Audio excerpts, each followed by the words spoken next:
두 가지 기적의 사건이 마치 샌드위치와 같이 배치되어 있어요. 한 관리의 딸이 죽었습니다.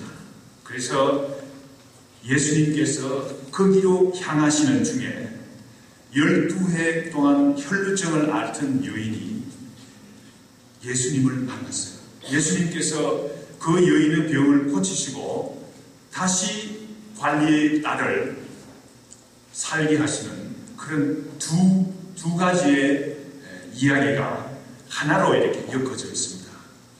여기에서 우리 마태복음에서는 관리라고 이렇게 되어 있는데, 마가복음이나 누가복음에서 보는 것 같으면 회당장 야이로라고 그랬어요. 회당장이 관리인가? 예, 그 당시에는 유대나라에서는 회당장도 관리였어요. 그러므로 다 같은 말이 되겠죠. 두 기사가 다른 이야기 같지만 왜 성경 말씀에 샌드위치 같이 이렇게 끼워서 이렇게 했을까요? 두 이야기가 다른 이야기 같지만 그러나 공통점이 있어요. 성경 기자가, 마태가 이 기사를 썼을 때 어떤 특별한 목적을 가지고 쓰지 않았나 생각합니다. 어떤 공통점이 있습니까? 두 사람의 회당장과 12의 혈루증을 앓은 그 사람은 전혀 다른 사람이죠. 전혀 다른 사람인데 두 사람이 가지고 있는 공통점이 있는데 두 사람이 특별한 믿음을 가졌어요. 이제 야이로도, 회당장 야이로도 딸이 죽었어요. 사람은 죽었으면 더 이상 할 수 없는 그런, 사람에게 이제 더 이상 기대해 볼 만한 여지가 없어요. 그런 가운데서도 야이로는, 회당장은 주님께 나와서 간구하는 믿음을 가지고 있었어요. 또 12년 동안 혈루증을 앓은 여자도 마찬가지 믿음을 가지고 있었다고 생각이 됩니다. 12년 동안 요하다는 의사는 다 찾아갔어요. 다 찾아가서 치료했지만은 치료를 하지 못했어요. 병이 더 악화되었다고 하고 있습니다. 이제는 이 여자가 누가 혈루증을 잘 고친다 하는 소문이 나더라도 고치지 않을 거예요. 그래서 이 여인도 예수님께 나와서 고침을 받게 되는 특별한 믿음을 가진 두 사람이 있는 것을 알 수 있습니다.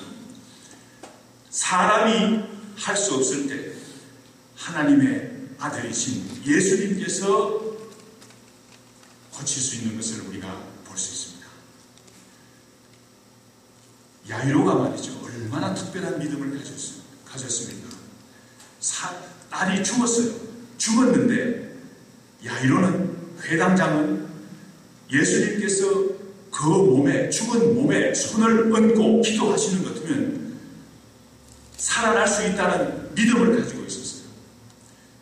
혈루증을 앓던 여인은 어떤 특별한 믿음을 가졌습니까?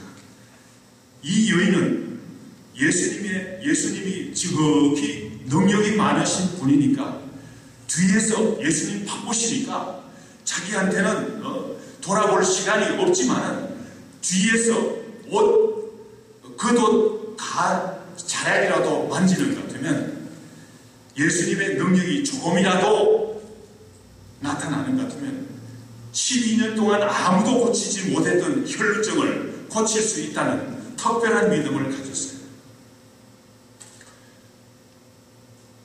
우리 교회도 사실은 이 말씀을 준비하면서 제가 생각해 보니까 우리 교회도 참 이런 분들이 있어요.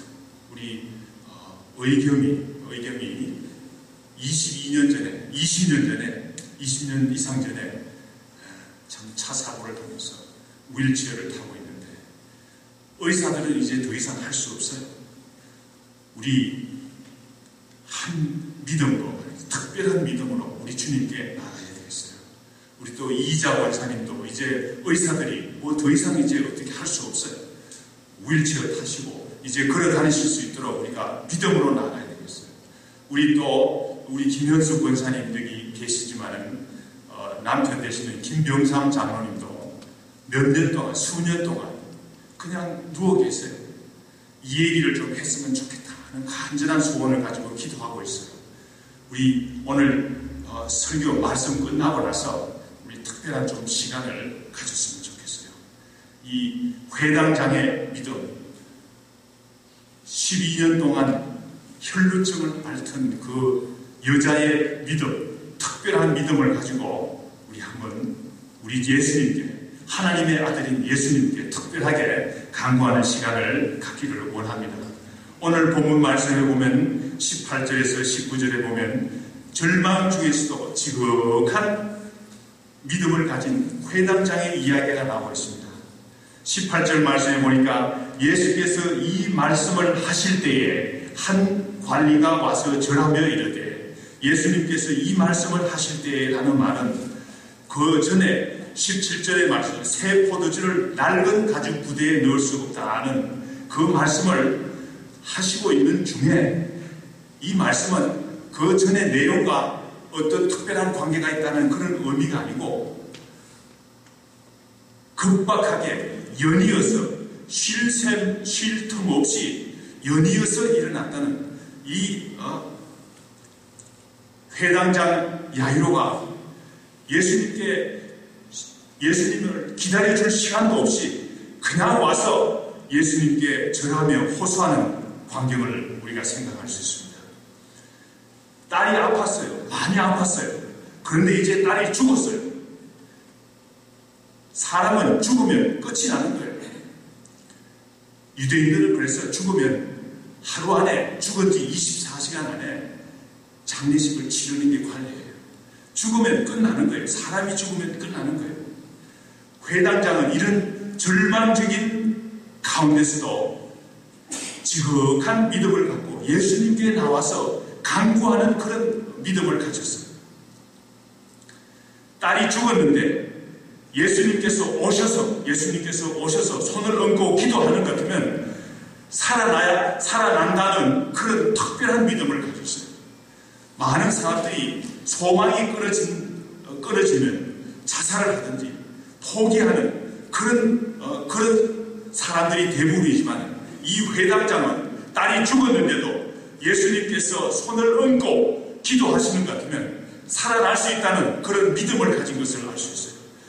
얼마나 대단한 믿음인지 알 수 없어요. 절망 중에 가지는 특별한 그런 믿음인 것을 우리가 알 수 있습니다. 우리가 알 수 있는 것은 19절 말씀에 보니까 그런 믿음을 가진 회당장에게 19절 말씀에서 예수님께서 어떻게 하셨습니까? 예수님께서 일어나 따라가시네. 예수님께서 아마 앉아서 이야기를 하셨던 모양이죠. 그런데 그 회당장의 특별한 믿음을 보고 예수님께서 일어나 따라가시네. 이 말씀은 무슨 말씀을 하십니까? 무슨 뜻입니까?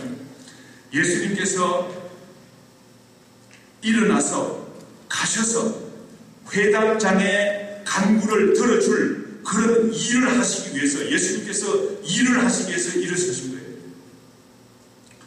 우리가 진실한 믿음을 갖고 우리가 간구할 때 우리 주님께서 일어나십니다. 우리 주님께서 일어나셔서 일하시면 우리는 되는 거예요. 우리 사는 거예요. 우리가 회당장 야이로의 믿음을 우리가 배워야 되겠어요. 딸이 죽었는데도 예수님께서 오셔서, 의사들이 안 된다고 그래도 예수님께서 오셔서 기도해 주시면 살아난다는 믿음을 가졌습니다. 우리도 어떤 믿음이 필요합니까? 의겸이도 지금까지 의사들이 아무것도 못했지만은, 더 이상 이제 할 일이 없지만은, 우리가 믿음으로 나아갈 때 예수님께서 손을 얹고 축복해 주실 때 다시 회복될 수 있다는 그런 믿음을 갖고 우리가 나아가야 되겠어요.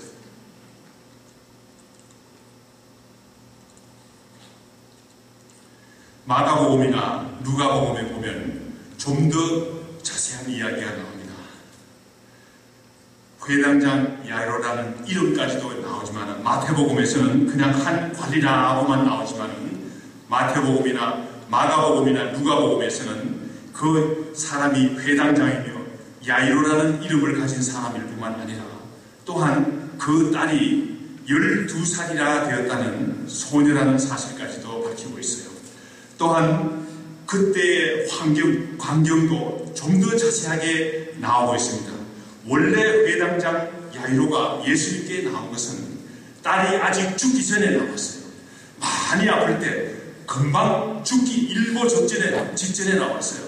그래서 예수님께서 손을 얹고 기도해 주시면 나을 거라 하는 강한 믿음을 갖고 나왔어요. 그런데 예수님께서 혈루증을 앓는 여인을 고치고 계셨어요. 시간을 지체하셨어요. 예수님께서 오시지 않았는데 아직 도착하지 않았는데 집에서 회당장의 집에서 정갈이 왔어요. 이제 더 이상 선생을 괴롭게 하지 마라. 딸이 죽었다. 이제는 완전히 죽었다. 이렇게 전갈이 왔어요. 그럴 때 예수님께서 뭐라고 했습니까? 예수님께서 회당장을 보고 하는 말이, 회당장 야이로를 보고 하는 말이 두려워 말라 그랬어요. 두려워 말라. 믿기만 하라 그랬어요. 회당장이라는 직책은 그 당시에 마태복음에서는 관리라고 나왔지만 예배를 회당을 관리하는 사람일 뿐만 아니라 또한 예배를 인도하고 유대인들의 지도자였어요. 지도자의 가정에 이런 일이 일어났습니다. 어려운 문제는 혈루증을 앓은 여인뿐만 아니라 지도자의 가정도 일어날 수가 있어요. 그렇지만 회당장의 믿음을 어떤 믿음입니까? 순수하고도 진실한 믿음이죠. 그 당시에 많은 유대인의 지도자들이 예수님을 배척했어요. 서기관들이 어떻게 했습니까? 서기관도 그 당시에 유대인의 지도자였죠. 서기관이 예수님께서 중풍병자를 고치실 때, 한 2주 전에 말씀을 전했죠. 중풍병자를 고치실 때 서기관이 뭐라고 했습니까? 속으로 이 사람이 예수님을 보고 하는 말이 신성을 얻어간다. 중풍병자를 고치시는데 이런 말을 했어요. 이런 악한 말을 했어요. 또한 예수님께서 바리새인과 세리들을 구원하시기 위해서 그들과 같이 식사를 하고 계셨어요. 그때에 바리새인들은 뭐라고 했습니까? 어찌하여 너희 선생은 죄인들과 같이 식사를 하는가? 이렇게 예수님을 배척을 했어요. 그러나 야이로는 유대인의 지도자였지만 예수님을 향한 특별한 믿음을 가졌어요. 예수님이 하나님의 아들이심으로 이 세상을 창조하시고 이 모든 만물을 주관하시는 분이심으로 비록 내 딸이 죽어서 사람이 더 이상 할 수 없는 그 일이지만 우리 주님께서 오셔서 손을 얹고 그 죽은 시체 위에 손을 얹고 기도하는 것 같으면 그 딸이 살아나리라는 특별한 믿음을 가진 사람이었습니다. 또한 오늘 본문 말씀에 보면 20절에서부터 22절에 보면 혈루증을 앓은 여인이 나옵니다. 이 여인은 예수님 뒤로 와서 긋옷가를 만졌어요. 살짝이 만졌어요. 회당장의 딸을 고치기 위해서 아마도 바쁘게 가고 계셨을 거예요. 바쁘게 가고 계시는데 여인이 뒤로 와서 얼마나 더 겸손합니까? 자기 일로 예수님의 그 시간을 소모하기를 원하지 않는 것 같이 생각이 되지 않습니까? 뒤로 와서 그 덧가를 조금 만지는 것 같으면 자기의 병이 12년 동안 의사들이 고치지 못하던, 용하다는 의사들이 고치지 못하던 그 혈루증을 예수님의 능력으로 고칠 수 있다는 믿음을 가졌다고 성경 말씀은 증가하고 있어요. 21절 말씀에 보면 그렇게 되어 있죠. 21절 말씀 우리 다 같이 한번 읽어보겠습니다. 이는 제 마음에 그 고통만 만져도 구원을 받겠다 합니다. 얼마나 귀한 믿음입니다. 12년 동안 혈루증을 앓았어요. 율법에 의하면 혈루증은 부정한 병입니다. 그래서 성전에도 들어가지도 못해요. 이 여인은 12년 동안 성전에도 들어가지를 못했어요. 성전에도 들어가지 못할 뿐만 아니라 마가복음이나 누가복음에 보면 좀 더 자세한 이야기가 나오는데 이 여인이 온 가산을 다, 재산을 다 탕진했다고 했어요. 의사에게 돈을 썼지만 의원에게 속았다고 했어요. 오히려 속았을 뿐만 아니라 의사로부터 괴로움을 당했다고 했어요. 의사들이 치료가 효험이 없다고 그랬어요. 병이 더욱더 중하여지고 있던 차에 예수님을 만나게 된 거예요. 이 여자는 막다른 골목에 도달했어요. 더 이상 할 길이 없었어요. 의사들도 하지 못하고 돈도 하지 못하고 할 수 없는 그런 상황 가운데서 주님을 만나게 되었습니다. 그렇지만 이 여인은 믿음을 포기하지 않았어요. 예수님께 나오는 것 같으면, 예수님의 능력을 조금이라도 얻게 되는 것 같으면 병을 고칠 수 있다는 특별한 믿음을 가졌어요.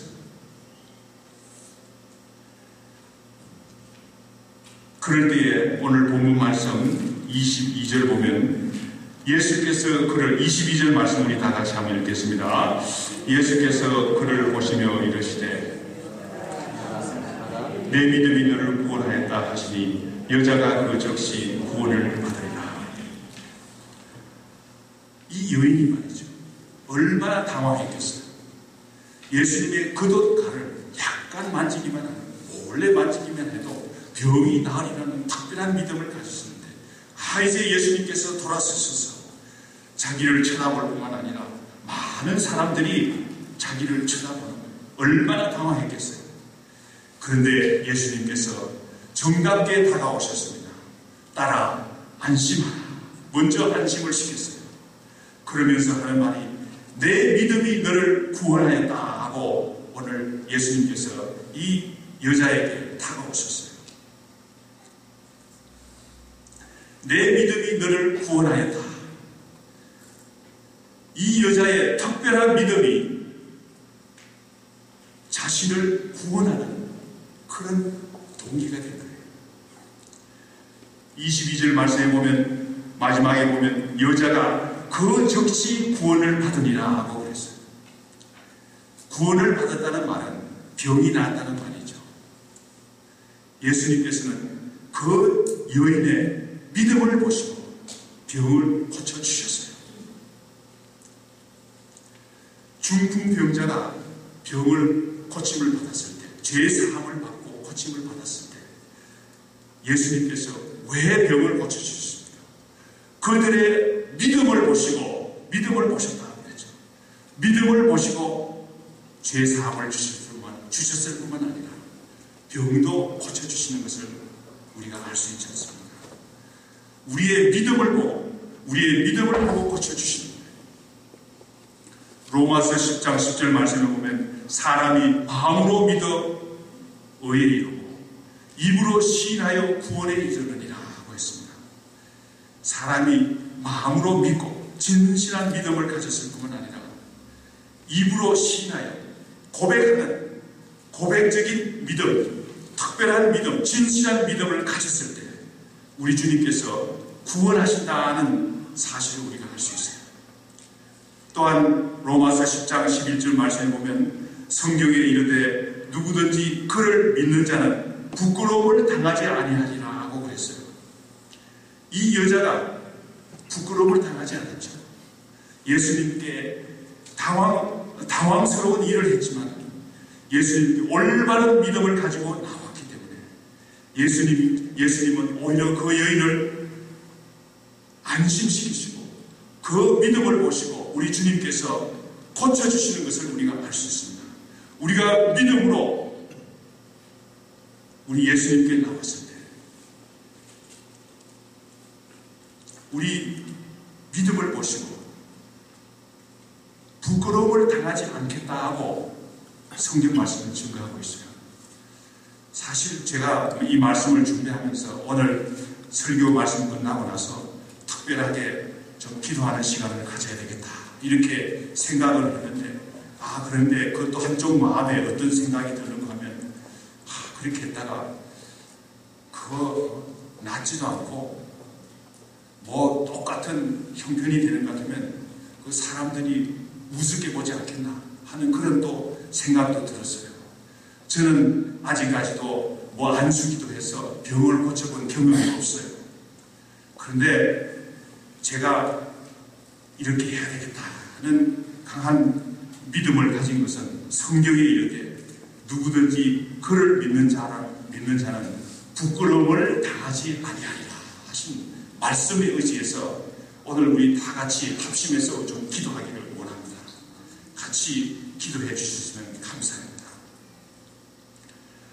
오늘 본문 말씀 23절에서부터 마지막 말씀에 보면 예수님께서 소년을 살리시는 광경이 나옵니다. 예수님께서 회당장의 집에 갔습니다. 갔더니만은 피를 부는 자들, 떠드는 무리들이 있었어요. 여기에서 피를 부는 자들이라는 사람들은 유대인들은 초상이 나는 것 같으면 피를 부는 자들을 고용을 했어요. 그래서 피리를 구슬픈 음악을 연주할 뿐만 아니라 또 떠드는 무리들이라는 것은 직업적으로 우는 여성들을 고용을 했어요. 그래서 소란하게 했어요. 초상집에서 할 수 있는 인간적인 방법이 아니겠습니까? 인간적인 얘기가 바로 같이 떠들어주고 시끄럽게 하는 거예요. 그래서 슬픔을 잠시 이길 수 있는 그런 환경을 만드는 거예요. 그런데 예수님께서 어떻게 하셨습니까? 예수님께서 물러가라고 했어요. 물러가라고 했어요. 떠드는 사람들, 피 부는 사람들 다 물러가라고 했어요. 예수님께서 하시는 말씀이 소녀가 잔다고 그랬어요. 죽지 않았다. 소녀가 잔다고 그랬어요. 그럴 때 사람들이 어떻게 생각했습니까? 사람들이 비웃었더라고 했어요. 예수님께서 잔다고 하니까 사람들이 비웃었다고 그랬어요. 왜 사람들이 예수님께서 잔다고 할 때 비웃었습니까? 이 사람들은 예수님이 누구인지를 모르는 거예요. 예수님께서 하나님의 아들이시오, 구세주시오, 모든 죄를 사하실 수 있는 그런 능력이 있을 뿐만 아니라 죽은 사람을 살릴 수도 있다는 능력이 있는 사람이라는 것을 알 때 비웃지 못하죠. 그런데 이 사람들은 비웃었더라 그랬어요. 예수님께서 들어가서 그 소녀의 손을 잡고 이렇게 딱 그랬어요. 마가복음에는 보면 예수님께서 달리다 굼이라는 말을 했다고 했어요. 그 말씀은 무슨 뜻입니까? 내가 내게 말하니 소녀야 일어나라. 예수님께서 소녀야 일어나라 하고 있어요. 명령을 했었어요. 그때에 소녀가 일어났다고 그랬어요. 소생을 했다고 그랬어요. 어떤 사람들은 소녀가 일어난 것을 소녀가 부활했다고 그러는데 우리 기독교적인 용어로 좀 구별해서 써야 돼요. 부활은 아니죠. 소생이죠. 소생. 부활은 예수님께서 두 번째 예수님께서 재림에서 오실 때 일어나는 그것이 부활이고 소녀가 소생했죠. 소녀는 다시 소생해서 살다가 얼마나 살았지는 알 수 없지만 살다가 다시 죽었어요. 소녀가 소생했다고 그랬어요. 예수님께서는 하나님의 아들이시고 죽었던 사람도 소생시킬 수 있는 그런 능력이 있는 사람이었어요. 우리가 이런 예수님께 나아가는 특별한 믿음을 가지기를 원합니다. 김병삼 장로님, 제가 누워있는 것을 가서 봤지만 뭐 의사들이 더 이상 할 게 없어요. 이자 원사님 늘 이렇게 오고 가고 하시지만 이제 의사들이 특별하게 할 일이 없어요. 제가 알기로 우리 의경이도 마찬가지일 줄 믿습니다. 그러나 하나님께서 왜 우리 교회에 이렇게 보내주셨습니까? 저는 주님의 계획이 어떤 계획인지 알 수는 없지만, 그러나 우리가 한 마음으로, 한 믿음으로 간구하는 기회를 저희들에게 주시기 위해서 우리 교회에 나오지 않았나 생각합니다. 그래서 여러분들하고 같이 기도하기를 원합니다. 오늘 본문 말씀 26절 말씀에 보니까 그 소문이 그 온 땅에 퍼지더라고 그랬어요. 예수님께서 소녀를 살리신, 소녀를 소생시키신 그 소문이 온 땅에 퍼졌어요. 온 땅에 퍼졌는데 아마도 두 가지 종류의 사람이 있었을 거예요. 어떤 사람은 과연 그렇다, 예수님께서 하나님의 아들이다, 하나님의 아들이심을 믿는 사람이 있었을 뿐만 아니라 아마 이런 사람들은 주님 앞으로 나왔을 것입니다. 믿음으로 나왔을 것입니다. 그래서 병자를 데리고 오고 귀신 들린 사람을 데려오고 많은 사람들이 구원 얻는 그런 장면들이 계속해서 마태복음 9장 10장에서 계속해서 나오게 되죠. 그런데 그 중에서 많은 사람들은 아마도 비웃었을 거예요.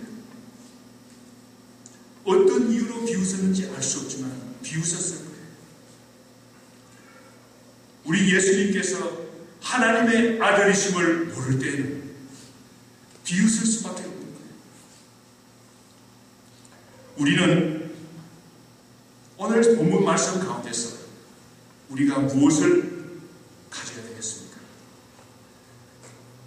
회당장 야이로와 같은 순수하고도 진실한 믿음을 가져야 되겠어요. 12년 동안 혈루증을 앓은 이 여자와 같이 진실한 믿음을 가져야 되겠어요. 의사들이 할 수 없는 일을 우리 주님께서 하실 수 있다는 특별한 믿음을 가져야 되겠어요. 회당장이나 혈루증을 앓은 여인은 전혀 다른 삶을 살고 있었어요. 회당장은 유대인의 지도자로서 회당에서 회당을 인도할 뿐만 아니라 예배를 인도하는 그런 사람이었습니다. 혈루증을 앓은 여인은 어떤 여인인지 알 수 없지만 아마도 대단히 불행한 여인이었을 줄 믿습니다. 그렇지만 이 두 사람이 공통적인 믿음이 있었어요. 그것은 무엇입니까?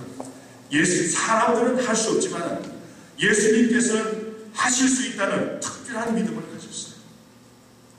오늘 이 자리에 계신 우리 모든 성도님들,